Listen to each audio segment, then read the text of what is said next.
I am delighted to welcome you to the final SEGD Riga chapter session of this year, focused on public health and design. I am Aija Freimane, lecturer at the School of Arts and Design of the Technological University Dublin, and SEGD Riga chapter co-chair, along with designer and creative director of design studio H.D. Inguna Elere. You are welcome to share your questions and thoughts in the chat. The Q&A session will be after all presentations to help us to stay on a schedule. Young designers are increasingly embracing research and design activism, focusing on enchanting well-being and addressing societal health challenges. Their efforts go beyond addressing personal health needs, targeting systemic issues like healthcare access, mental health stigma, and public health disparities. In doing so, these designers use activism to challenge existing norms and advocate for more inclusive, equitable health outcomes. Let me introduce 5 design activists, socially responsible young designers who have taken on the challenge of addressing public health issues through design, research, and innovative intervention. The first one going to be Sabine Vārtiņa. Sabine holds dual degrees in business administration in interior design from Art Academy of Latvia. Before transitioning into the design world, she gained valuable experience in business consulting, which equipped her with the skills needed for effectively manage interior design projects. Also, Sabine is relatively new in the interior design field. She has developed a diverse portfolio that includes projects for residential homes, Airbnb properties, office spaces, fashion showrooms, and coffee roasteries. Sabine's proudest achievement is the SEGD Merit Award for her bachelor thesis in interior design, Space Unites, Space Creates, Space Separates, Space Sources. Sabine, for you. Thank you. So I will start to share. Do you hear me? Yeah? Yes.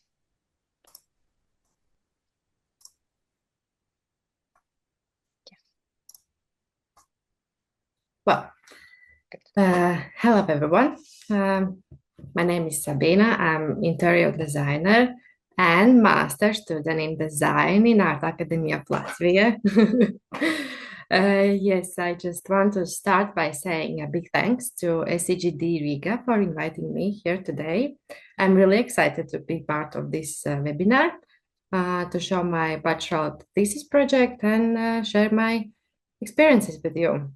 So yes, as I said, this project I will be presenting recently received the SEGD Merit Award, which is a huge achievement for me and I think for my team also.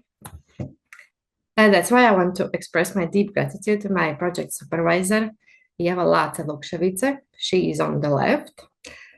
And all the study team, especially Inguna Elere, who encouraged me to submit my work for the award. And that's me on the right side. We are sitting on one of the parts of the project, which I will be talking about shortly. So the title of the project is Space Unites, Creates, Separates, and Sorts. It's a series of thoughts and emotions provoking installations designed to raise awareness about the physical and emotional barriers we face in public spaces. The goal was to get people's attention and encourage empathy. There are 4 installations in total, each focusing on a specific issue related to discrimination in public spaces. And all the project is based on the survey and real-life experiences and people stories. The first installation I want to talk about is called Form or Function. This piece raises important question about how we approach environmental accessibility in public buildings. Is it just a formality with solutions that are inconvenient, humiliating, or doesn't work? Or is they are truly designed to work in real life situations and meeting the needs of everyone? So this is a two-part installation. One part is outdoors and another one is indoors. In the photo on the left, you can see the outdoor installation, which highlights accessibility solutions that are inconvenient or solutions provided often don't actually work as they should. You can see how the first step is left out of the ramp. That's symbolizing a common issue in many accessibility situations. On the right side, the indoor installation, it is set up in atrium of a public building. It allows people to experience what it's like to navigate a wheelchair in the building, experiencing how many actually physical and emotional barriers exist. And the parking sign symbolizing that further building is accessible only by foot. As you can see on the background, the stairs also are marked to highlight them.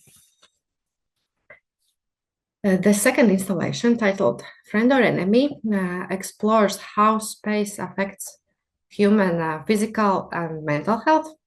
Factors like sound, bright light, bad air quality, furniture and space ergonomics all play a role. So this installation questions, does the public space make you feel safe, or does it trigger feeling of anxiety?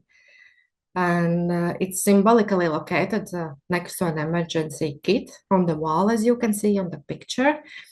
And all the installation modules presents different cases or quotes of people who have experienced discrimination in physical space. Like, for example, a deaf person who can hear an evacuation alarm, people who suffer from bright light or poor air quality, individuals with migraines, or those who need a quiet space to pray to God. And these are just a few of many experiences people face daily. Installation, the fresh air zone, it's an outdoor installation, addresses the disrespect for smoking restrictions in public spaces. In Latvia, there's a law that prohibits smoking within 10 meters of the entrance to public buildings. And this installation is placed right at the entrance. And installation modules present also various quotes and stories from non-smokers, and they're explaining how these cigarette smokes can disturb them. Many individuals, such as pregnant women, asthmatics, people with lung diseases, those who got the COVID, they are especially affected. So the goal here was to enhance empathy among smokers and encourage them to reconsider smoking near entrances. The last installation, the system of comfort and human values. This installation looks at sex-separated restrooms. It's placed near the entrance to such restrooms, and it's to highlight how this system can be emotionally disruptive, especially for transgender individuals. It also points out how these gender-separated restrooms actually are inefficient for managing the flow of people. And yeah, the goal was basically encourage a conversation about whether restrooms should be divided based on facilities and equipment rather than the gender.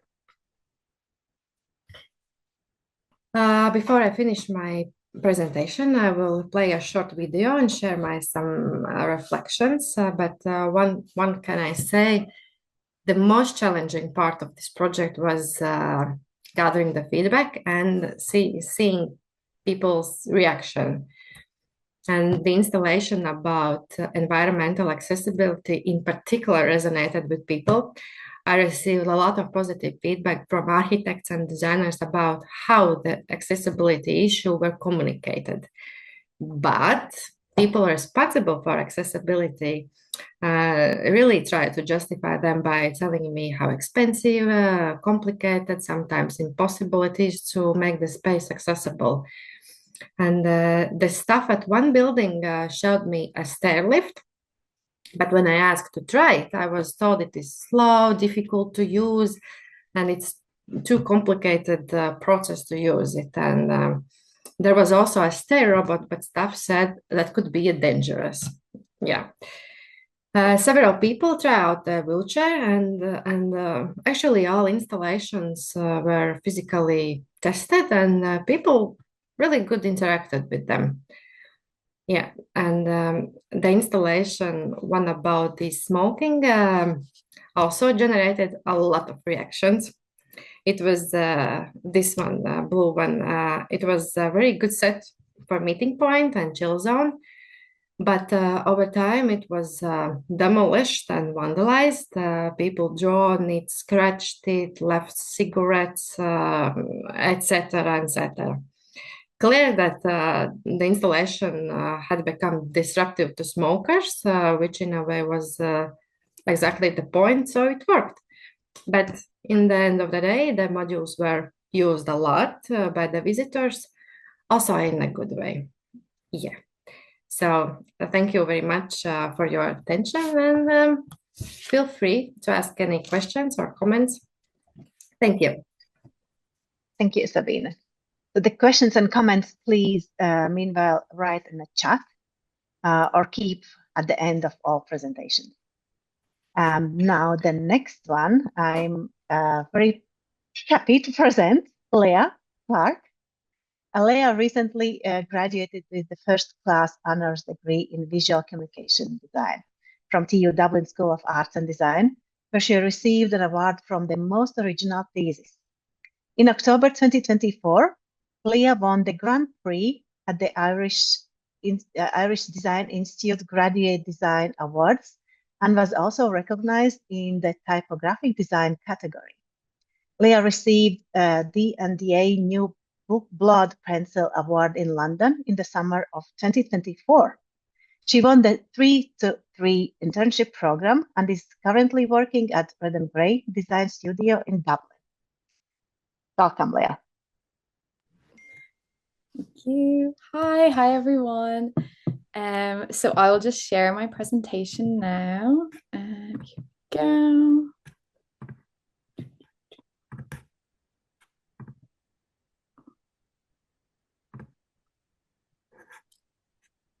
Okay, perfect. So can everyone hear me? Yeah. Yes. Yeah.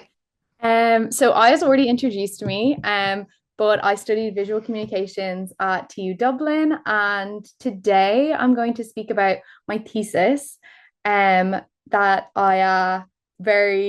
she supervised me. So thank you so much for inviting me here to speak. I'm so happy to be here. So this is the title of my thesis, designing a narrative, a multimodal analysis of HIV awareness campaign videos from 2 separate time periods. So I'll just start at the start of my project. So basically, I looked at HIV awareness videos. HIV from the beginning has disproportionately affected marginalized communities and victimized segments of society that were already vulnerable.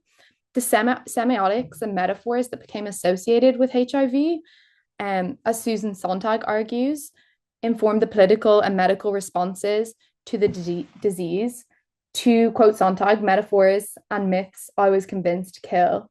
The narratives formed about an illness, about the people affected, can save lives, but it can also kill them. Designers exercise significant power when designing for socially sensitive topics. As such, the ethical responsibilities of a designer cannot be overstated.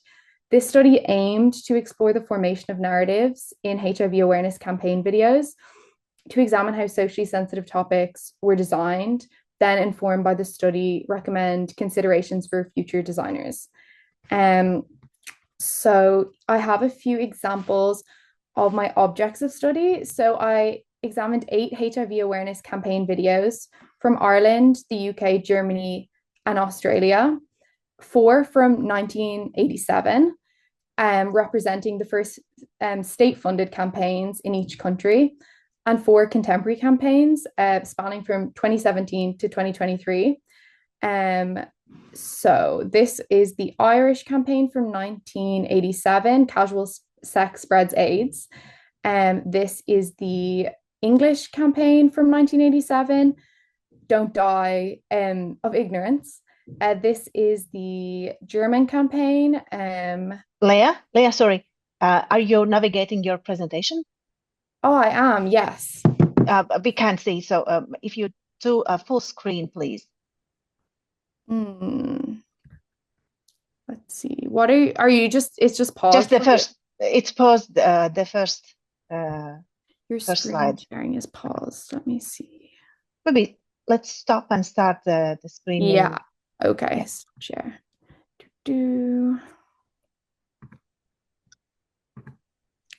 Share screen. Oh yeah, no, it is. Oh, perfect. Okay. Yeah. Yes. No, it's going. Thank you. Okay. This is the Irish one. This is, I'll go through the first 4 are the 1987 campaigns. This is the English one, Don't Die of Ignorance. The German campaign, I won't give AIDS kind chance, I think is how you pronounce that. And then this is the Australian campaign, titled Grim Reaper. And then this is the Irish campaign from 2020, U equals U. This is the English campaign, Stigma is more harmful than HIV. This is the German campaign from 2017. Again, I'll try to pronounce that. And then this is the campaign from 2023 from Australia, Pass It On. So those were the 8 campaigns that I analyzed for the study. The next section was a contextualization of the socio-political conditions at the start of the HIV epidemic, considering the actions of the World Health Organization, urging governments to take bold action to combat the spread of HIV. This resulted in a slew of campaigns that all came out in 1987. It demonstrates the contextualization in the chapter 1 demonstrates the progress made in 1987 to present on the medical front and the lack of progress tackling misconceptions about the disease. The chapter also provided brief context for each country, so to help contextualize the videos within their time period. And then I used this in chapter 2 and 3, which were analysis, and the final chapter where I drew conclusions. The importance of this was really, if I take a quote from Roland Barthes, he argues that visual representation is not isolated but intrinsically connected to its socio-political context. So that was why it was so important to really place these objects in their time. So I will talk about my framework for analysis. The 8 case studies were analyzed using a 3-part framework: a storyboard deconstruction, a color palette analysis, and a multimodal analysis based on Kress and Van Leeuwen's theories of semiotics and multimodality. The campaigns were examined across 3 modes: visual, gestural, and audio. A multimodal approach to the analysis was most appropriate because the various modes that needed to be evaluated, because I was looking at videos, audio, visual, case studies. The preliminary analysis of the videos was the annotated storyboards. Instead of a typical storyboard, which is constructed before a video, I took an inverse approach, deconstructing the footage to recreate a storyboard. The benefits of the storyboards were highlighting key images, recognizing patterns through the videos, and visualizing narrative lines. A storyboard is often regarded as a piece of the puzzle when creating a video. So this element acted as a piece of the analysis. I also used color palettes based on the images in the video to create to create color palettes, but there obviously was a limitation with this because small pops of color weren't really captured in these color palettes. So that was only partially used for that part of the analysis. And then three main modes were analyzed, specific subcategory. They each had specific subcategories. So firstly, visual mode considers several semiotic resources, image, typography, icons, index symbols, and color, as well as spatial mode, including framing, composition, and perspective. The next was gestural mode, including body language, facial expressions, and gaze. Finally, music, sound effects, and spoken words and language were considered under the auditory mode. So I will quickly run through one of the examples and kind of how it looks, how I use the modes to analyze the subjects. So I will look at the Grim Reaper campaign. This was by the Australian government and was produced in 1987. And this, in the summary, the video shows the Grim Reaper in a bowling alley bowling down people who were pins. They represented AIDS victims. So first, the visual mode. My first impression when I compiled the images for the storyboard was how starkly they represented shots from a horror film. The opening scene is 7 bodies being lowered into the shot, resembling 8 bowling pins being set by a pin setter. Notably, only 7 sets of legs were lowered, but the game is called 8-pin bowling. The 8th was a child hidden behind the mother's legs. Signs and codes were relevant when examining the people in the video. They represent bowling pins in the metaphor being made a symbol of the HIV victims. A sign is anything that refers to something other than itself. In this case, the people act as a sign of the bowling pin and a symbol of HIV victims. These signs combine into codes encoding and then are understood decoding. There are scenes of chaos created as the Grim Reaper bowls down all the people, their bodies flying on the ground. It's a key visual element. And then along with that, there's fog that it fills the scenes. There's chaos, adding to the confusion. The color palette analysis represents the video with no vibrancy, narrow shade range, almost monochromatic. The campaign has no distinct pops of color, and it utilizes contrast for emphasis, seen with the Grim Reaper, black in color contrasted with white smoky background. Again, a contrast is used with the black bowling ball and background, which strikes the mother and the child both dressed in white. This sort of analysis was repeated over gestural mode and then also audio mode, and repeated again for each of the 8 case studies. But to save time, like obviously I can't go through all of that. The next step after I analyzed all 8 case studies was a comparative analysis. So I will go to that now and talk about kind of more of the results I found through that. The comparative analysis was done using the conclusions from the analysis of each campaigns.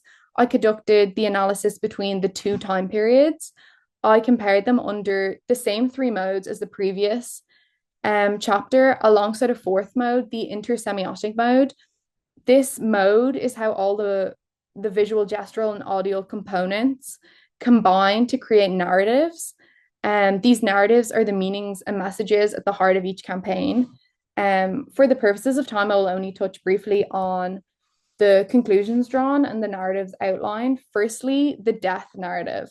This is a central narrative within all the 1987 campaigns, some more than others. With dark colors, ominous music, and fear-inducing imagery, the videos communicate a hopeless reality and a bleak future.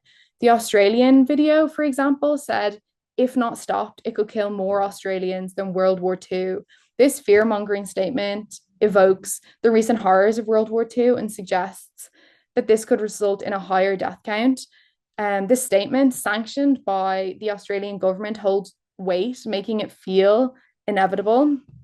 The contemporary campaigns have a distinctly hopeful narrative. This is seen in the video's brighter colors and the participants' facial expressions. It is also evident in the language used, which dissuades common misconceptions about HIV. I can't pass it on. Nowadays, you can live long and happy lives with HIV. The colors, images, gestures, and language create hopeful narratives, working to destigmatize the disease. Secondly, the risk blame narrative. The blame-laden campaign titles, such as Don't Die of Ignorance and Don't Give AIDS a Chance and Casual Sex Spreads AIDS, all perpetuate this narrative. Much of the language spoke of risk-taking behaviors and risky lifestyles, which promoted guilt and stigma. The campaigns consistently failed to suggest viable prevention strategies while blaming the victims. Comparatively, contemporary campaigns aim to normalize positive status and encourage collaborative approaches to destigmatization. Thirdly, the narrative of the other. Three main things happened in the 1987 campaigns to create an othering narrative. The other is constructed, the other is associated with socially discredited attributes, and the other is visually excluded. The other was constructed through phrases like AIDS carrier or infected person and associated with adultery, gambling, drugs, and more. Gays, homosexuals, and IV drug users were mentioned but never shown, creating a barrier to humanization, to humanizing the other. And then, so these are some shots from the Irish campaign, the 1987 campaign, which highlights gambling, cards, dark, like adulterous behaviors. It had a lot of insinuations that were very dehumanizing and stigmatizing. And then finally, the conclusions and recommendations. So based on the analysis and the comparative, some suggestions were made for future designers. So the socially sensitive topics, the considerations aim to prompt conscientious design practices. It was done under two headings: ethical considerations and semiotic considerations. Firstly, a designer should consider their position in relation to a topic, collaborating with the necessary individuals and communities to acquire expert information and gain insider perspectives. Future designers should also be mindful of their work's impact on diverse groups and consider the ethical implications of design choices. Secondly, semiotic considerations. The case studies exemplified the impact of semiotics in shaping a narrative. Also, understanding a topic's historical, social, and cultural context is essential for understanding specific semiotic meanings. As such, a designer must be informed, researched, and connected with the topic. As social constructivists, designers have the power to destigmatize HIV and shape future narratives around the disease by incorporating critical, ethical, and semiotic discourses into their practices. Designers have the responsibility to wield this power from an informed and empathetic position. So that is my presentation. Thank you, Leah. Thanks so much. Thank you so much. Thanks. So yeah, comments and questions, please, meanwhile, in the chat. And now I'm happy to present Kitija Pakaina. Kitija is a graphic designer working in digital, environmental, and print design. She is passionately working on design research projects around technologies, emotional impact, citizen science, environmental awareness, and women's health. Hopefully, Kitija's bachelor or undergrad project gonna be not only finalist of SEGD Global Design Award, but also winner for the next year. But currently, Kitija will present her project, Contraception, the Patient Information Leaflet, who was, along with Sabine's work, in the finalist of SEGD Global Design Award this year. Kitija. Hello everybody. So first of all, hello, and thank you to SEGD for inviting me. I'm very happy to be here. And today I will talk about a public installation concept that I developed around the topic of contraception and the side effects on women's bodies and reproductive health. And this project was made during an Erasmus workshop last October in collaboration with Aalto University and my home institution, Art Academy of Latvia.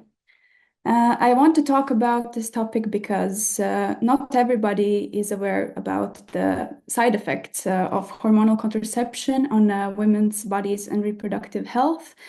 And similar side effects have been the reason why male equivalent methods have been stopped in the research process or in the trial process. And I think it's important to start a discussion on shared responsibility in contraception methods and also inclusivity. And before I dive into the problems and the challenges that this topic brings, I also wanted to highlight that this step of these different hormonal contraceptives in women's rights and opportunities were a pivotal step. And as women could plan their own lives and plan childbirth to focus on education or career at the points of their lives when they wanted to. And as this was a great step in the history, we also need to revamp these methods and build new ones and have a discussion whether these are working or not. This is this is a list of contraception methods that are available today.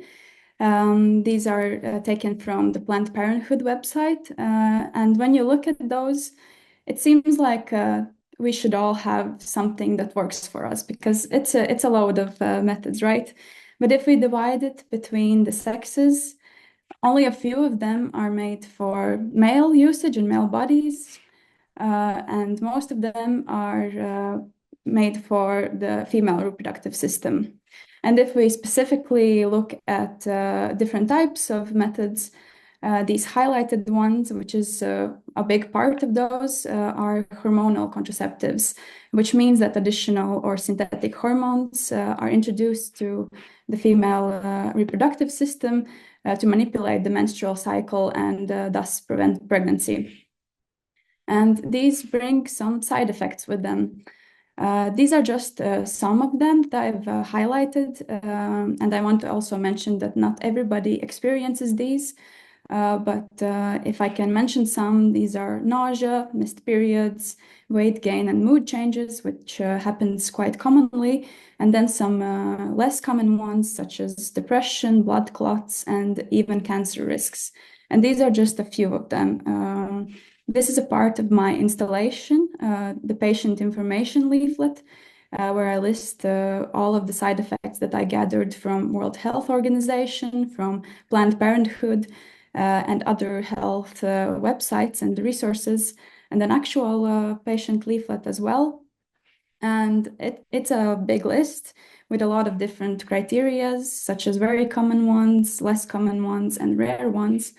But comparing these to some of the risks of, for example, for vasectomy that is meant for males, it's quite a short list, and of course these risks shouldn't be underlooked and they should be taken in account of, but it is a visibly shorter list. And especially if we talk about condoms, which are one of the oldest contraceptive methods, there are just a few risks that can occur, such as allergies, human error in the application of them, and the biggest one that is always an argument is reduced sensation during intercourse. And this is the argument which usually leads the female partner to choosing hormonal contraceptive, which can then be a risk of side effects. Another part of my findings that inspired this topic was news articles on the internet about female and male contraceptives. And the language use is very contrasted and very different from each other. When we talk about the female contraceptives and side effects, you can see a lot of the times that the side effects are kind of shrugged under the rug, and described as common, as normal, and as something that we should endure. And also a lot of different life factors are blamed for these side effects and not the birth control. But when we talk about male contraceptives being researched and being developed, always it is listed that males have a lower tolerance for these side effects that are very similar to those who women experience, and that there's a much higher safety bar for them to be passed on and to be developed and sold. And a lot of these reasons are why there isn't a hormonal male birth control option out there today. And one more reason is limited investment, because the hormonal contraception is working for women, at least officially. It is effective and it brings in money. So why would we develop more methods if it's already working? And also perceived responsibility that historically women are carrying this responsibility on their shoulders. Talking about the visual side of this project, I went through some ideation process of just doing this project and making something about this topic visually, just as a marketing campaign and as 2D posters. But then I connected the dots between using patient information leaflet as a base and as a metaphor, and blowing it up in scale, and just having that to interact in the city environment. And my idea was that it would be a huge installation in the middle of the street that you could observe from afar, and then having different dimensions. How would you interact with it? You could go closer and read the big copy or the slogans or titles, and another dimension would be stepping on it and reading the small body copy where the side effects are listed. With the form of this installation, I stayed very close with the original patient information leaflets, studying the visual language of them, using very condensed typography and table-like structures to sort out the information. Also, I introduced pink accent color, which I originally wanted to stay away from because it is kind of a cliche. But talking with my mentors and looking for examples online, I thought that I could work with the cliche and even exaggerate it and use it at my advantage. As for some examples, Guerrilla Girls, which were a female activist group in the art scene, and other campaigns that talk about equality. And this is how the installation would be placed on the main shopping street in Helsinki. The idea is to span it over the whole street and turning them in both directions. So you couldn't avoid it. You just had to step on it. And if you want to get past and do your usual shopping. And this location I chose because of the high traffic. It's a high traffic area, and a lot of different people are coming by. So I would gather a wide audience. And these are some slogans that I chose to put on top of the patient information leaflets. And while this project is based on research, it is still quite emotional and subjective, as it is activism, and it is inspired by my own experience and some other females around me. And these slogans were inspired by some positive descriptions about existing hormonal contraception, such as that is 99% effective, and it is very convenient and safe. And while it may be the case for some women, for a lot of us, it's not. So I chose to be quite harsh with these slogans and to gain attention of the spectators. In size, this installation, one of the patient information leaflets would span over 20 meters in size. So it is huge, unavoidable, and intriguing from a side. How you would get there? you would have some pink stickers around the city so that it guides you to the main location. And this is how the visualization looks of the installation in the central environment. And these are some close-ups of the different ways you can interact with it. You could step on it, you could see it from afar, and also I added some 3D pill shapes to gain even more attention and to give it more spatial value. And this installation is quite versatile and flexible for other locations, and this is in front of one pharmacy in Helsinki, which would be also controversial and hopefully would bring a lot of discussion about that. So it's adaptive to every location, and in this case I also positioned them in 2 directions, so there's no way of avoiding the installation. And while the project was not made in real scale in Helsinki, I presented it in the final juries of my academy, and the result was a lot of meaningful conversations with women jurors, jury members about their own stories and experiences with hormonal contraception. And I did not ask them of this information. That wasn't my question. They just naturally and organically started to tell me about those experiences, and it was really beautiful. And also some male visitors came to me and asked, what is this project? Are there really that many side effects? And is this really such a serious topic? And it showed me that if it would be put in an environment like a city, it would be effective and hopefully start discussions. And we need to ask for more research, for equality, shared responsibility, investments, and education about methods that could possibly be effective, both effective and also comfortable and safe for the bodies of the involved. Yeah. Thank you for attention, and looking forward to the questions. Thanks, Kitty. That was brilliant. And yes, please, questions. Meanwhile, in the chat, I already saw there are some for the previous presenters. Yes, heart goes to Kitty, to you as well. So Ruby Smith is the next one, and I'm as well happy to present Ruby.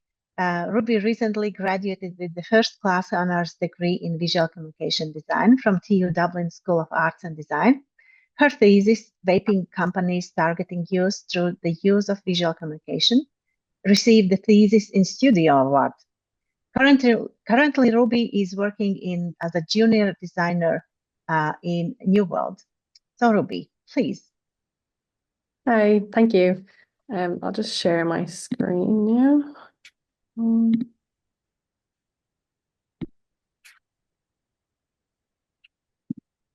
Yeah, can you see the? Yes. I need to just if you make a full screen. Oh, we went full screen a minute ago. Hold on, I need to stop sharing. Yes, stop on there.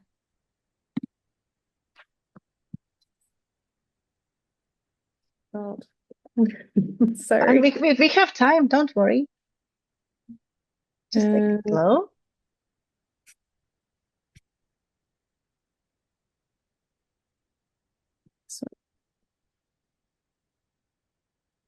Did you get the share arrow? Yeah, got it. Yes, brilliant. And I think that doesn't, I don't know. I give up. Okay, that's fine. Yes, it's fine. It's fine. Thanks. So my thesis title was Vaping Companies Targeting Youth for the Use of Visual Communication. And I also had the opportunity as Aija to be my thesis supervisor. So that was a great help. She really helped me navigate through the paths and everything and come up with this great topic. So to start, the rise of vaping, especially among young people or youth, posed a major public health concern. Originally developed in 2003 as a smoking cessation tool, vaping has grown into a $15 billion global global industry by 2019. Driven by marketing that appeals to youth, younger audiences, companies used bright colors, sleek designs, and enticing flavors, often mimicking everyday items to attract youth despite denying such intentions. These strategies exploit youth-oriented aesthetics, raising ethical concerns given nicotine's harmful effects on brain development. This research examines how vaping marketing targets youth consumers and explores ways designers can make more ethical choices to reduce the harm. I might just try get this to go full screen. Oh, there we go. Yeah. So the methodology I both analyzed advertisements, product designs, packaging of vapes, and to identify the strategies that vaping companies use to target youth. I also conducted a survey, which I'll talk about some of the results in the end. I also had the opportunity to bring my thesis in studio, or my thesis into the studio with a project title, or with a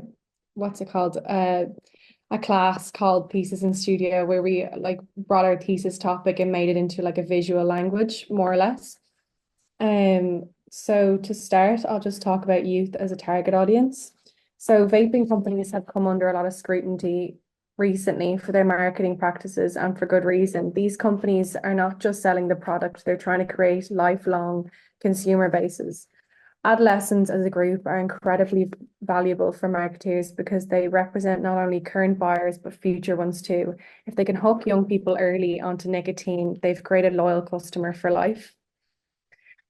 There's also this powerful idea of social acceptance. Youth are drawn to vaping because it allows them to belong to a group. They see their friends using vapes and it becomes a way to connect socially. This is exactly what this campaign did.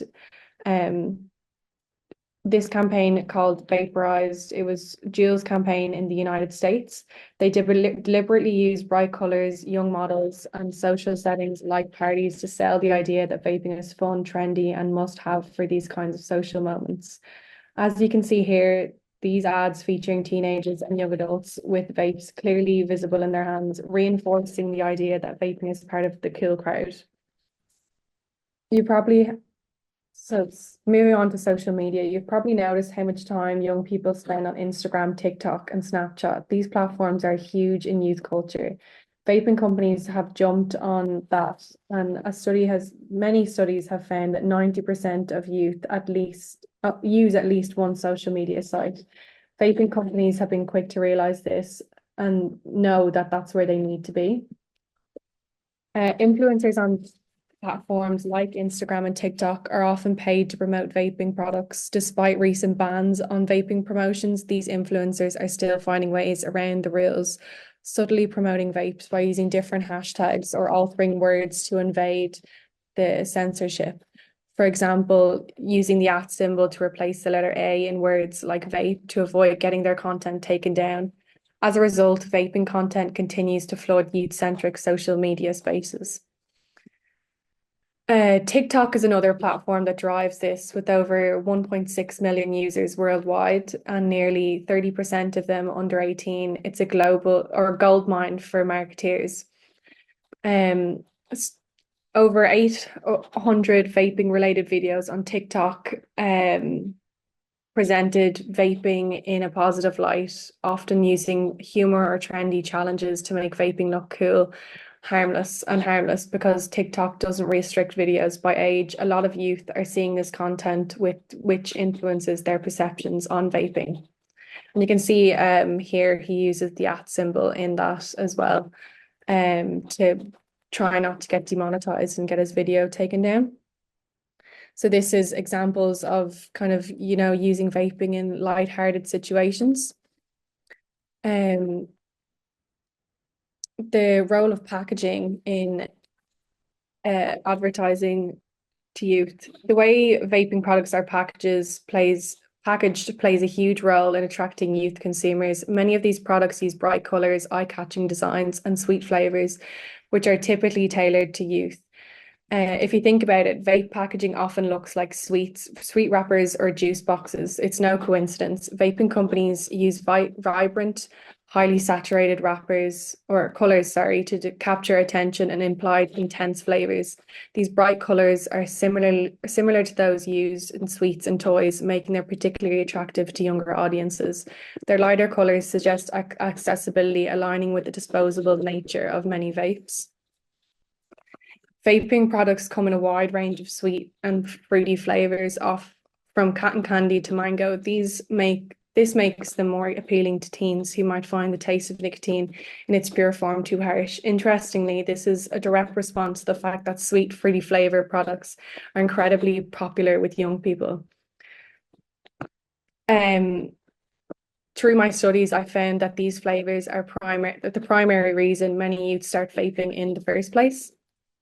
So what kind of ethics are involved in advertising these products to youth? So an example of bad ethics is, take Sunny Delight, for example. This soft drink was marketed as healthy fruit juice, despite the fact that it only contains 5% real juice and was loaded with sugar, artificial ingredients. The marketing was specifically targeted at children, positioning it as a healthy choice for parents to buy their kids, but the drink's actual nutritional content was far from healthy. This is a prime example of unethical design because the product was misrepresented through packaging and placement in stores. Sunny Delight was placed next to real fruit juices to deceive consumers into thinking it was just as healthy. And similarly, vaping companies use bright, attractive packaging and flavors like cotton candy to mask the potential harm of their products. Vaping products are often placed near sweets or at the checkout counter, strategically positioned to catch the attention of young people. And you can see the example on the right. This is a sweet shop in the UK, where the front of the sweet shop is sweets, but the back is all vaping products. And on the right is a local shop that I used to work in. And you can see again the sweets at the front frame the vapes that are positioned at the back. Another example of bad ethics is Joe Camel. In the 90s, Camel cigarettes used a cartoon character, Joe Camel, to market their product to teens. The character was specifically designed to appeal to children. He had a cool and rebellious persona. In fact, research showed that in 1991, more children recognized Joe Camel than Mickey Mouse. This campaign was so manipulative that the company was eventually sued for targeting minors, even though the advertising claimed to be for adults. Only design choices, including the character and merchandise, were all aimed at attracting children. This is where the ethical problem lies. Graphic design should not manipulate vulnerable populations like children into making unhealthy decisions. It's dishonest, it's harmful, and it's unethical. But what happens when you bring this into vaping? When designers use their skill to manipulate people, especially young people, into harmful behaviors, this is exactly what's happening with vaping products. Originally, vaping products were promoted as a safer alternative to smoking, but what's actually happening is that vaping companies are using the same tactics as tobacco companies use to target teens: bright colors, appealing flavors, and catchy names. These marketing techniques create a misleading image of vaping as cool, fun, and a harmless activity, while ignoring the very real health risks. Nicotine is addictive, and the long-term effects of vaping on the body are still unknown, but it's clear that vaping can cause harm to the lungs, heart, and even increase the risk of cancer. There's also the environmental impact to consider. Disposable vapes are especially popular among young people because they're cheap and convenient, but it also generates a massive amount of waste every year. Millions of disposable vapes are discarded, many of which cannot be recycled due to the materials and chemicals inside. This waste adds to the growing environmental crisis, showing just how unsustainable and unethical vaping industries' design choices are. Graphic designers should have a responsibility to think carefully about the ethical considerate implications of their work, whether it's promoting the product, shaping a message, or influencing public perceptions. Designers hold a lot of power. They must be mindful of their impact on society and consider the potential consequences of their design. Unfortunately, without a universal code of ethics, the line between good and bad ethics are often blurry. So I conducted a survey. I don't have time to go through the whole thing, so I kind of summed it up very, very quickly. So the sample size was 60, and it was online and anonymous. So the ages were 18 to 25. I asked the question to all of the participants, like, do you know what a vape is? And 90% or 97% were aware of what a vape was. 60% said they had heard of vapes through social media. 25 said friends and family. And I think it was 2% had heard from their school, had learned about them from school. Through the survey, I gained insights into youth perceptions of vaping. Notably, 97% of the participants recognized, sorry, I just mentioned that, the visual appeal of the vaping ads, described as colourful and child-friendly, plays a significant role in attracting users. Brightly coloured designs and fruity flavours were preferred, while tobacco flavours held little appeal. Although some participants expressed the concerns about health risks, they still wanted to try and continue to use vapes. They were unaware of how damaging they could actually be, because there still isn't much research on this either. So the conclusion: when I began this project, I wanted to explore how vaping companies target youth. What I uncovered was both alarming and eye-opening. Through bright colours, playful imagery, and trendy aesthetics, these companies deliberately market vaping as harmless and fun despite the health risks. Social media platforms amplify this message, with influencers subtly promoting the vapes to adolescents' audiences.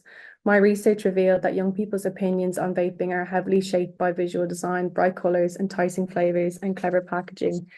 They make vapes seem more approachable and masking their dangers.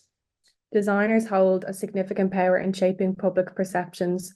When that power is used to mislead or harm vulnerable populations, it becomes a matter of ethics. We must critically evaluate the impact of our work and prioritise integrity over profit. By making responsible choices, designers can contribute to a healthier and more informed society. So I'll just quickly talk about the thesis in studio. I had the opportunity to bring this into studio setting. So what I did was, through many trial and errors, I came to the idea that I was going to interview these 3 children about vaping: Jack, who's 4, Emma, 8, and Sophie, 11. And what I did was I gave them empty or not working vaping products that I got from Centra that were samples, and not like they were safe to, hand a child and they wouldn't do anything with them. And I got their unbiased opinion on what they were, and asked them, do they know what it is? 2 out of 3 of the children recognized the products right away, which were Jack, who's 4, and Sophie, 11, which shows how widespread vaping imagery is. Despite not knowing what it was, Emma, all 3 found the products appealing, describing them as yummy and commenting on how much they like the smell and bright colours. It's concerning to think that children are drawn to products that are marketed as safe or fun, when in reality they pose a serious health risks. These findings align with the broader themes I uncovered in my thesis: a deliberate use of design to appeal to younger demographics. What's even more troubling is that these children were associating vaping products with something yummy and pleasant, when they should have been made aware of the potential dangers involved. This experience in the studio really brought my research to life, and it's one thing to analyze marketing strategies and design ethics on paper, but seeing children's direct reaction to the products added a personal and emotional layer to my findings. It solidified for me that the importance of considering the impact of design on younger, more impressionable audiences. Ultimately, bringing my thesis into the studio environment allowed me to delve deeper into my research, pushing my findings into a more tangible visual space. It's an experience that reinforced the importance of ethical design and responsibility that designers like myself carry. Through mindful design, we can make a positive impact, not just for our clients, but for the health and well-being of society, especially when it comes to vulnerable groups like children. And then I just left my Instagram on the bottom, just if anyone wanted to look at the video afterwards. So thank you. Thanks, Ruby. Brilliant. Thank you. Yes, applauses. You can do that are that was they make applause on here on Zoom environment as well. Immediately can't find where it is, but thank you. So, and now Orla Corrigan is an Irish-based dementia design specialist with an undergraduate degree in interior and furniture design, and will receive her master's degree in interior design from TU Dublin School of Art and Design in 2025. Officially, also, Orla already finished and defended her master thesis in 2024 September.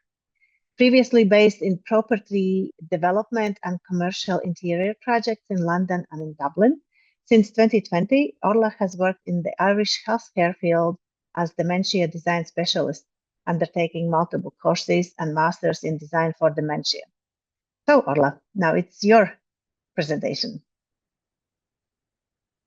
Hello, how are we? Hey. I'll just share and share. Is that right? Yes, it is. Okay. Hello, my name is Orla. This is my research master's on dementia and design for dementia, being specific in Ireland. Any other masters I tried to do was only ever for care staff and when it came to design. So there's a huge disconnect between designers and architects and planners having any information about how to design for dementia and how to do that correctly. And the people who then have to implement the design not being designers or architects or planners, it falls to the nursing staff after in most cases. So it was a bit of a passion project for me. So the I'll just can I change slide? Okay. So the Alzheimer's Society it's commonly said that design for dementia, design for all. So I just thought I'd give you a quick summary of what dementia design is, because not many people really have heard of it before. And essentially, it's designing for age-related impairment, visual disability. It covers autism and multiple other people with mobility issues or wayfinding, or it does cover a huge scope of design for disabilities. So for me, I wanted to look at the problems in Ireland when you look at care homes and their attempted approach to design for dementia and how it could be created in a culturally inclusive environment so it's to be more familiar and like home and less isolating and frightening. So dementia supportive design is supposed to support a user to create a space that is easy to navigate and understand. This has been done through dementia-specific universal design principles, which do exist.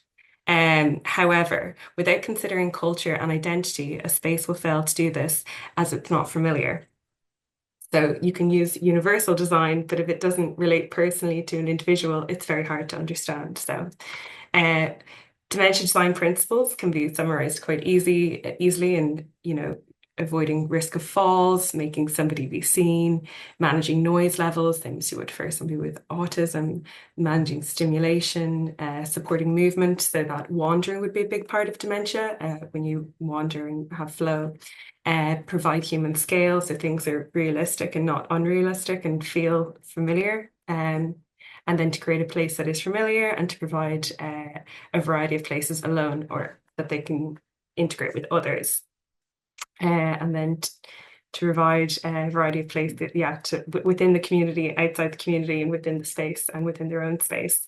And then just to design in a way that's, familiar to life, because generally you work your whole life, you get put into a nursing home, and the only thing it can really be compared to in some cases is a bit of a prison with locked door and fences. And it can be quite a difficult transition. So one of the big things that cover dementia would also cover people with visual impairment. So when you're looking at a space and designing for dementia, you need to consider how each visual impairment makes a space be understood. And that can be cataracts, myopia, glaucoma, but this also at some point, everybody is going to get some form of disability. So it does cover everyone. So for example, where is Odie? This is my dog.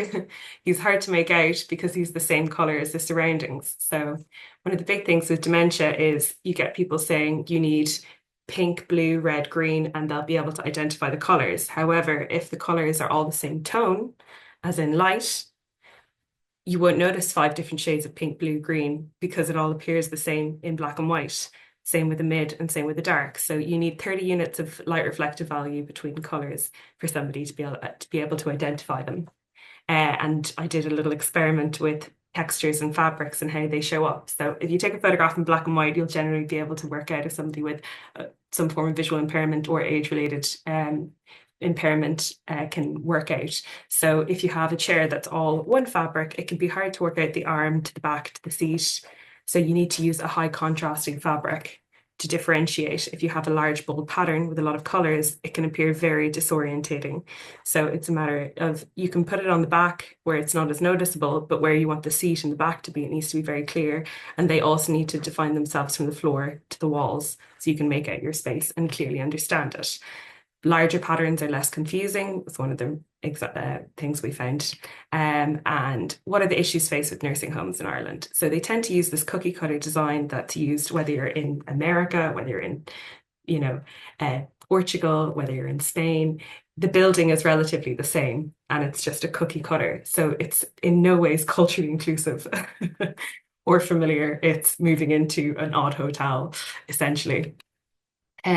One of the biggest issues is liminal spaces. So these long corridors, the dead ends, locked doors, it's very frustrating.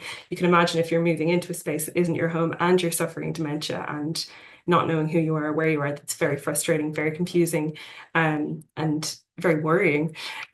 So also space tends to lack structure. So they use wall stickers to try and make it appear more homely, but actually the scale is off. You go to get a book off a bookshelf, but it's not a bookshelf. You feel even more disconnected. And they use these bold colors and it just creates it's as if being in like a scary movie nearly and not familiar. So for my project, I wanted to look at how we could first look at plans and layout and how you could support things like wandering, the cookie cutter design, and how that could be implemented in a large scale institutional building, but be familiar. So I looked at how you can support wandering and walking through familiar patterns. And I looked at car parks, herb gardens, layouts, just ways that people wander and will always come back on themselves, always find themselves again and not meet constant dead ends. And through this, I made a couple of different variations of building plans that could then be taken from that. And then I went with one, which was this oval shaped in a garden, and how that could then be put into a building that could be stacked on top of itself. And it's just to highlight, this is more of an informative design document. So for if you have an existing building or a new building, and it's that you can rethink your approach to it as a designer for designing for disability. So once I did that, it came down to the bedrooms. So with the bedrooms, if you can see a toilet from your bed, you have up to 80% chance less of soiling yourself. We have a family friend who has dementia and she didn't know who her children were, but she still lived at home and she could still get up in the middle of the night and go to the toilet, even though she didn't know who anyone was.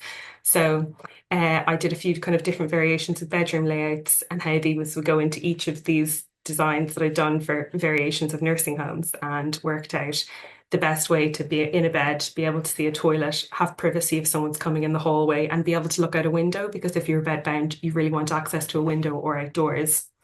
So it was then implementing the bedrooms into my large scale plan that was supportive of wandering, and this kind of consistent garden pathway where as you move around, you're constantly coming back on yourself, back to your room, and it supports without finding dead ends and meeting walls and meeting locked doors. So then it came to implementing day space into these. And what I really found was, if you're going to have room for large day spaces, there's 4 large day spaces on this ground floor, the wandering of the main exterior space should be wide enough that you can have smaller day spaces within that for smaller activities. So if you're going for your dinner, you can choose if you go into the main day area and have your dinner there, or if you want to sit at a smaller table with an individual friend and have it more like a standard familiar community style living. With this, then I also said you have quite a large building and it's very hard to orientate yourself. So how do you know if you're in, the left bottom side to the top right side? So for this, there was consideration then on mixing up windows so as to also help the navigability of the building. And so it really came down to this, nearly putting a community within a building that was familiar of daytime life, where you could go outside and see your neighbor and have a chat. And Jimmy, who likes to play chess, can sit on the right-hand corner every Thursday and play chess, and people can come join him. Or if a relative can come and you can take a walk around the nursing home, take a seat, rest regularly, and you're supported, but it feels more familiar. So then I put these building plans into functioning building plans of a 2-story nursing home, where individuals had their own personal access, and then everything else was accessed through a rear lift for staff deliveries. So you had a domestic building on one side and a working building on the other, with all of the facilities on the very top floor. So on the ground floor, there's a resident family entrance, one for deliveries. This also means that you can make the front entrance more familiar, more home-like. It doesn't have to be as many locked doors, as restricting as you'd normally find. And then everything else that's official and staff happens to the rear of the building. So residents can move freely. They're not being confined into smaller areas, and it's more open style, happy living. And then within many internal gardens within the building that people can use these kind of green spaces within. And they always have a window to look out of from their bedroom. And from that bedroom window, they can always see into a day space as well, the way people watch at home. So it's just to create as much familiar life as possible. And then on the top floor, you have family room, overnight room, kitchens, offices, everything you need. But you can separate the building, and just to show that it can work as a functioning building with multiple green spaces that are, sectioned off within themselves. You can promote gardening. People can go outside without getting lost. And then from the outside, it can look more like a familiar building as opposed to this massive kind of institution. This is a large scale example. I had smaller ones, but then we moved on to the interior, which I'll go through quite quickly.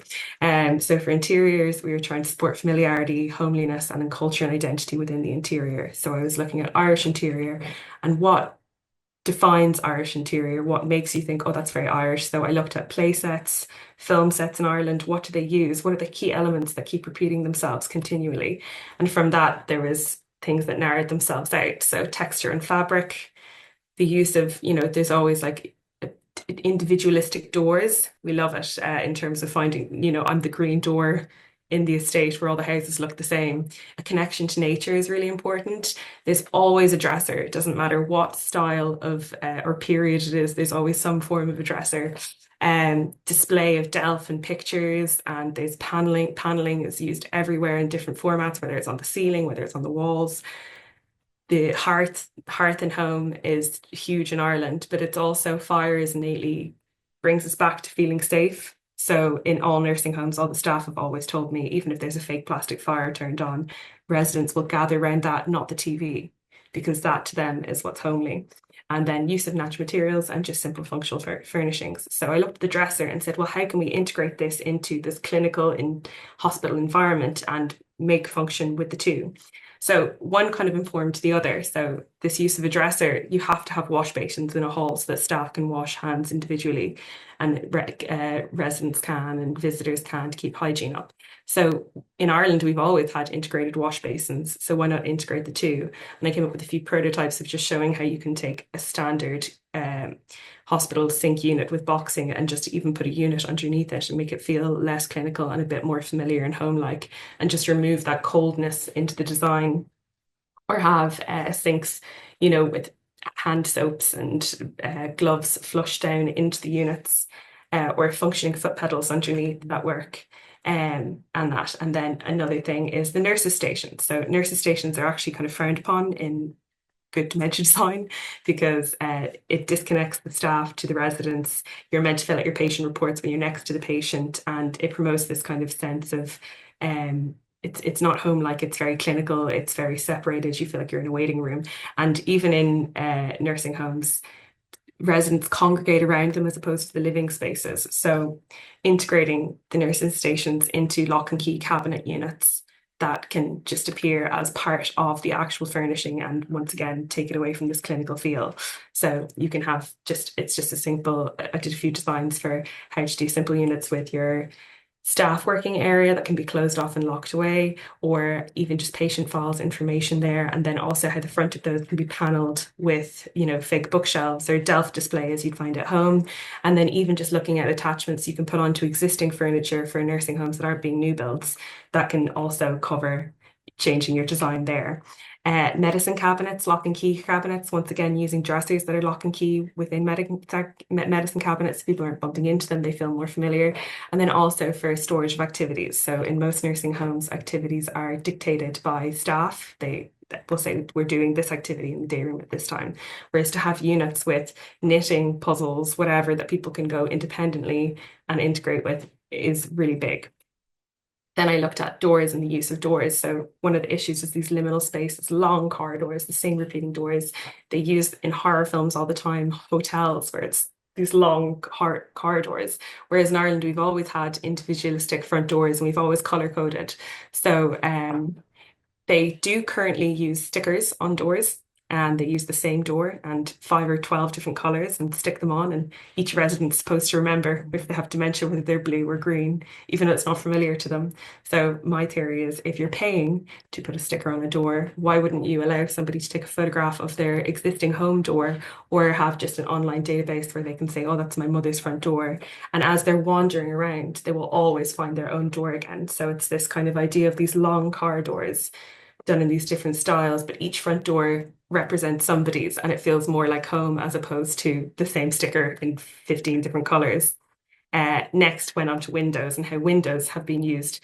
We have multiple types of windows in architecture in Ireland on different doors. I'm going to have to hurry this up, I'm sorry.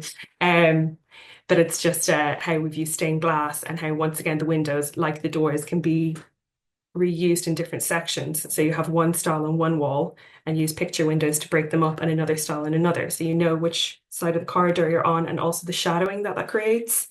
And then just that softness and texture it gives to the space. And then I did a very quick, if you're looking at hearts you can put in, and covers you can put on them to use again, ways to apply paneling, ways to apply flooring. You don't want high reflectivity. Lighting, you can only use wall lights because health and safety, you can't have floor lamps, and ceiling lights have to be the health and safety ones. Looking at all the different styles of chairs and narrowing those down, looking at all the different types of tables, and technically you can have one table and just change the legs and you will fit each different style of interior, or you can just stain them different colors. So it's quite simple. I then did a Colours of Ireland collection paint chart, which was using the dimension colors, light, mid, dark, and putting them together in Colours of Ireland. So my version. So it would be used as a dementia template. And you have a huge variety. You can color code one hall from the other. And then also showing how you can use the paint if you have a limited budget to either use feature walls or create your own paneling instead of paying for it. And also for staff doors, you should paint them the same color as the walls, so that they don't stand out, and the doors that are supposed to stand out should be painted in high contrasting colors, so people will keep away from areas they're not meant to go and stop facing locked doors and find it easier to navigate. And then once again, hiding some doors and highlighting others. And then very quickly, how I then applied them into different types of patterns that can be used for dementia once they're low contrast and really big. And then how you can create two patterns in 3 colors and integrate those together in a scheme that works with, say, I just picked three paint colors to show how you can orientate different things and create different feelings and have day rooms different from the other, or one hall different from the other. And it really helps with fire safety. So then we're at the end now, implementing these into familiar schemes of classic Irish design. So I summarised the designs, 3 Irish designs, just as an example, as mid-century modern, Georgian and country cottage style. So it was to show you could have 3 types of day rooms using these same colours and different patterns throughout. So if one resident is more, that's what I grew up in, that's the room they're going to orientate to. And if another resident has a different taste, it's where they can orientate to. So I used a day room as an example of how you can use the multitude of paint contrasts in different areas within my building and create these different feels. So it's the different fireplaces, the lamps that were suggested, the prints, and then how you can have them contrasting on chairs, your sink unit, your medicine cabinet, and then in the cottage style again, it's the same colors. You can still use them again for the mid-century if you want, but just swapping the furniture around and then playing around a little bit with the upholstery. But once again, your sink unit, your nurse's station, medicine cabinet, and your fireplace. And then moving into the third, which is the Georgian, and just adding a bit of picture rail, your nurse's station, your sink unit, and then your Georgian style fireplace, and then just creating it's a template for nursing homes to be able to use. And then for bedrooms, I kept it very simple because residents should have space in a bedroom to bring in their own furnishings. They should be allowed to pick their own paint, pick their own curtains. I mean, all the windows are the same. Why not get a collection of a couple of different of the fabric prints and let them pick and design their room because it's theirs. It needs to be familiar. But once they have a connection to the outdoors and they can see the toilet, it works well. And then for the hallways, just implementing my use of the doors, the windows, how the light travels through and kind of carries you through as you wander. And then these supported little spaces for you can come out on Wednesday and meet Billy for checkers, or your family can take you around for walks and rest, and just how that would look. And then as an entire building, how that might all come together again. So the whole idea for this was just to inform and educate as much as possible, and to look at different ways that you can consider cultural familiarity and Irishness and bringing that into a clinical building and taking what you have instead of the cookie cutter design and going with something that flows, that supports, and for everyone who's going to end up there at some stage, hopefully, that they have a better life. And I do have then a full set of design principles that staff can go through. And that's the end. Thank you. Thank you, Orla. Thank you. So great. So now we can open up the discussion, as there are a lot of questions in the chat as well. So the first one question goes to Sabine. Did you also include interviews in your research? How relevant they were for your project, and did it provide any interesting insight you could perhaps share? Thank you for question. Yes, of course. Project was based on a questionnaire, interviews, different stories, and research on the internet, books, etc. And then the number of respondents for questionnaire was 203. And I got a conversation with the two disabled persons that gave me really deep insight in accessibility problems and what are the barriers. So I don't have nothing to show you because I don't have the study computer. Sorry. It's fine. It's fine. Thank you. But the research was important to building up your project by now. Yes. Our project, our installations are based on the research, of course. Yes. Mm-hmm. And I had another question from yes, Kitty. Yes. Kitty. I can answer also for that question. Thank you, Kitty. At the very, very beginning, I wanted to make just a provocation. And I wanted to research what is provocation and can be interior design be provocative. So I found out that the public space by itself is provocative. So that was the very, very beginning. So the space, this space was also provocative. So I continue to do the research, find those people, stories and experiences, and the installation was placed right there where this spatial provocation already exists. So yeah. Thank you. Thank you. Thanks. And then for Leah, you have chosen a very emotionally and hard research topic. So tell us, please, how you as a designer deal with all the stories. Do you distance yourself from emotional part, and how did you tolerate that, being emotionally attached? Yeah, I think that's a really good question. I think what drew me to the topic in the first place was how emotionally moved I was from hearing about the like HIV crisis, and because obviously I didn't live it and I didn't, so just hearing about it, that definitely, I always found that very emotional, very impactful. So that's what drew me to it. But then once, I think it was easier in some ways to detach once I started researching, because a lot of the things I was researching, like the papers, um, and that sort of thing, were very dense, and it was like analytical, and that in some ways helped remove myself. But then also, some, depending on what I was researching at the time or what I was reading or the types of materials, some were much more personal, and that was very difficult. But I think it wasn't something I shied away from, and I think it's like it benefited the study, and it made me feel the importance of it by like seeing how truly horrific, um not just the disease, but the social implications and the design implications that like affected people. So I think it like propelled the research because it felt very significant, because I had like, you were so emotionally connected to it. Yeah, so I think that's kind of how I navigated that. There is one more question for you. With the rise of social media, how do you see digital platforms shaping the future of HIV awareness?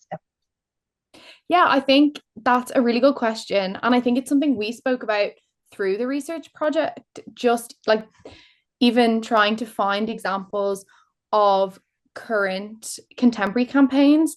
A lot were through social media. Even in like the Irish campaign, it's a portrait video rather than landscape, because of how we view media now.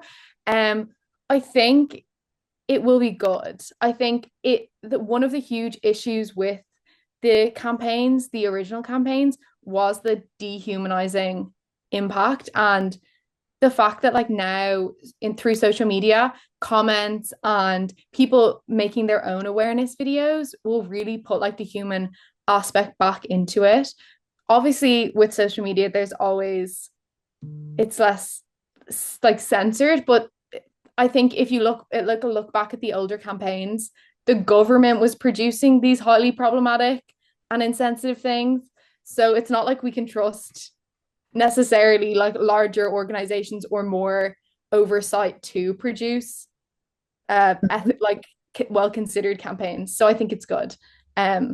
Yeah. Thanks.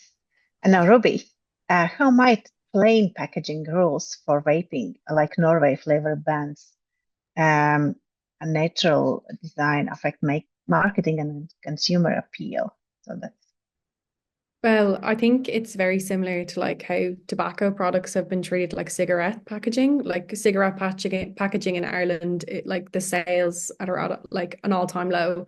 So I think that kind of shows in itself, like removing the advertising, removing the colors and any kind of association with design really does impact the views that people have on it and how appealing or unappealing the product becomes. I do, in part of my research, I asked participants in the survey, I forgot to mention this, about the colors, and I had like just black and white options, monochrome, and then colorful, and every single of one of the participants, of course, picked the colorful option. And then with flavor bands, the main kind of in like the thing that any of the participants, like the reason they started vaping was because of the flavors. So if we had like nicotine flavored products, I don't think it would be anywhere near as appealing, especially for underage youth. Because of this, I think it would like severely decrease, and I think vaping would become an all-time low as well. So yeah, thanks for asking that question. thanks. And Kitty, for you, what did you learn from your project, and what are the professional gains and takeaways for your future projects? Yeah, thank you for the question. For me, this was my first dive into design activism, and it really shaped the way I'm looking at other projects right now, and the path I want to take further. yeah, it's really great to think about these social issues and make meaningful work and meaningful design. And it has given me skills to both work with topics that are close to me, but also to look at them from another perspective and think about how the visitors and spectators will perceive it. And other than that, it has opened up beautiful conversations with some of the visitors and yeah, some of the people that I've talked about this project. So yeah, it has been a really great and meaningful experience. Thank you. And Orla, do you think that culturally based interior design can be implemented in the real life? Yes, I do.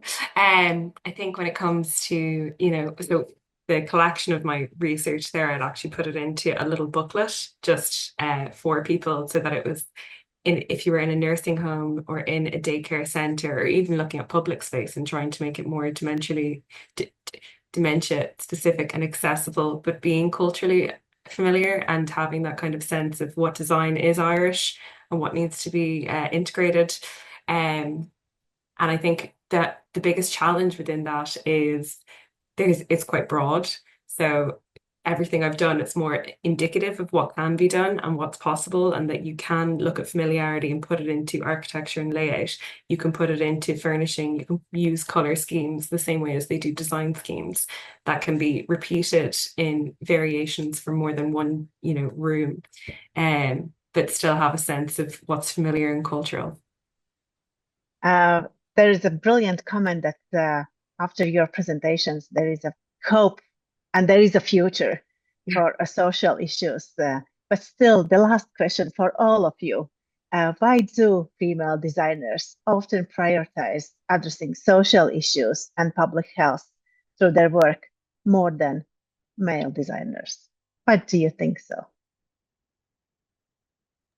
If I can maybe start, I think that us as women, we have needed to fight for our place in a lot of male-dominated areas and also fight for our rights. So I think it's only natural that we are empathetic with all of these questions and that we are willing to speak up and yeah, just talk about these issues and topics. Thanks, brilliant. Who else?